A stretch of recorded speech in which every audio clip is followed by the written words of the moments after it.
Alors on se situe au sommet des Bernunes et là vous êtes sur le domaine à Claudie-Claviat. C'est un domaine qui est composé de 12 hectares avec 8 hectares en propriété et puis 4 hectares en location. Alors mes parents ils travaillaient aux 2 hectares de vignes et en plus mon père il était hyper passionné par la race des reins. Et moi j'ai beaucoup collaboré avec lui, j'ai fait l'école d'agriculture, j'ai fait l'école de Changin. J'ai été beaucoup plus passionné par le vin que par la race des reins. Alors j'ai commencé à développer mon petit domaine, ça fait maintenant 40 ans que j'y travaille. Alors là vous êtes sur une de mes parcelles où je cultive l'Humaine rouge, la petite Arvine et le Cornala. Alors j'ai toujours été admiratif par rapport au Cornala parce que c'est pour moi le cépage qui est d'un bout le plus difficile à cultiver. Mais par contre, au niveau du vin, ça peut être quelque chose de merveilleux. C'est un cépage qui est typiquement valaisan. C'est un cépage qui, pour moi, allie la finesse du pinot noir et la puissance de la syrah. C'est un cépage qui laisse personne indifférent au niveau international. Et si on devrait mettre en valeur des cépages typiques, je pense que c'est avec le cornalin qu'on pourrait traverser les frontières. Alors je pense que j'ai eu la chance de côtoyer plein de personnes qui étaient autant passionnées que moi, si ce n'est plus. Et c'était vraiment un amour de partage. Et par rapport à ces gens avec qui j'ai voyagé et puis j'ai été visiter d'autres vignobles, la chose qui m'a le plus impressionné, c'est de voir qu'il y avait des domaines qui avaient des deuxièmes, des troisièmes, des quatrièmes générations. Je pense que c'est une expérience qui a été acquise avec les années et c'est quelque chose d'à peu près fantastique de pouvoir partager et de voir un domaine se développer et de se compléter. J'ai beaucoup voyagé, mais j'étais totalement admiratif par rapport à la Bourgogne. Au début, par rapport à l'œnologie, j'étais un fervent de tout ce qui était modernité, tout ce qui était avant-garde. Et plus je vieillis, plus je me dis que la tradition Bourgogne et que c'est surtout le raisin et la vigne qui doit parler par rapport au vin. Le trophée d'Étoile du Valais, ça a impliqué que c'est la plus haute note de la Syrah 2022. Et c'était vraiment pour moi un honneur de pouvoir la recevoir et de savoir que c'était le plus haut pointage du concours. Alors c'est quand même une reconnaissance professionnelle. Ça implique quand même qu'il y a un grand panel de dégustateurs qui apprécient ou qui déprécient les vins.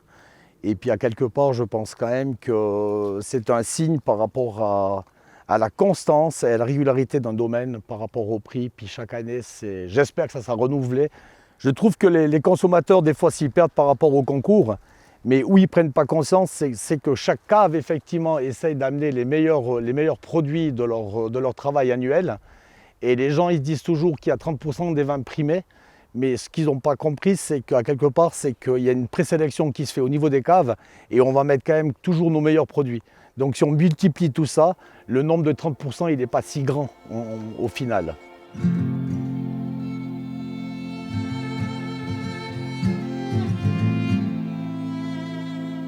Le blanc te remet la bouche à zéro. C'est pas très joli, hein. Mais ça veut dire qu'il enlève le gras du fromage. Beaucoup plus facilement que le rouge. Le rouge, il va rendre la bouche beaucoup plus pâteuse et puis ça va se cumuler avec le fromage. La Syrah, c'est aussi un de mes cépages préférés. C'est un cépage rhodanien. Ça fait maintenant passer 100 ans qu'il a été planté et cultivé au niveau du Valais. Ce que j'apprécie dans la Syrah, c'est le style effectivement des côtes rôties. C'est pas des Syrahs qui soient un petit peu trop sur les épices, qui sont trop lourdes, trop écœurantes. J'adore les Syrahs qui sont extrêmement élégantes. Là, on a vraiment des arômes un petit peu épicés au niveau du nez, mais avec une très très belle profondeur. Et on retrouve une très belle élégance au niveau de la bouche. Vin qui va extrêmement bien sur des côtes de bœuf et sur des viandes qui sont bien relevées. Ça fait deux fois de suite que je suis nommé dans les 6 meilleurs Syrahs suisses. Et en plus, l'année passée, j'ai reçu le plus haut pointage du concours de l'Étoile du millésime au niveau du Valais. Cette année, j'ai eu la grande chance d'être 3 fois nominé au niveau du Grand Prix des vins suisses avec le Pinot Noir. On n'en a encore pas parlé aujourd'hui, mais c'est sûrement le cépage le plus fin, le plus féminin. Si on prend dans la graduation de la puissance des rouges, c'est sûrement le vin qui a le plus d'élégance pour moi. C'est un vin qu'il faut avoir, je pense, beaucoup de toucher pour le vinifier. Quand ma fille elle m'a annoncé qu'elle allait reprendre le domaine, c'était à peu près le nirvana, si on peut dire ça comme ça. C'est un petit peu exagéré, mais c'est à peu près ça. On a les mêmes goûts. Donc quand elle est venue sur le domaine, elle n'a pas remis en question toute ma ligne au niveau des vins. Donc ça a vraiment aidé par rapport au partage et compagnie. Si on fait une dégustation à l'aveugle dans une pièce, elle sort, moi je rentre, généralement on tombe sur les mêmes produits. Donc ça aide beaucoup déjà au départ. Après moi j'avais déjà fait une conversion par rapport à Vitival, par rapport à l'évolution, par rapport à la biologie. Alors elle me pousse vraiment maintenant d'aller au maximum pour essayer d'être converti, enfin une conversion biologique par rapport à nos domaines. Et puis elle amène cette jeunesse, effectivement, cet engouement derrière. Et avant j'étais seul, si tu es seul au charbon quand tu dois faire les blancs, les rouges, les analyses. Après il faut surveiller, il faut aller voir les parcelles que tu vas vendanger. Il faut envoyer le groupe à la vigne et compagnie.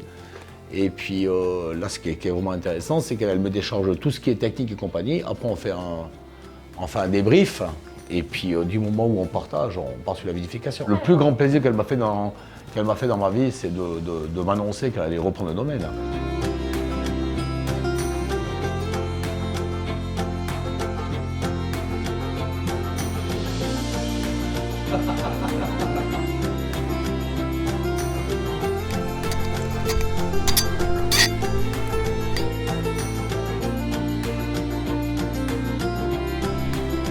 Alors, Petite Arvine 2023, au niveau du nez, c'est vraiment des notes de glycine très exotiques.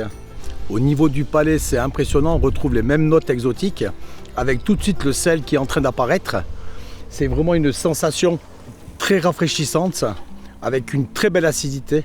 Vin qui devrait idéalement très bien vieillir et de plus qui pourrait vraiment bien accompagner tout ce qui est poisson ou en apéritif. Santé!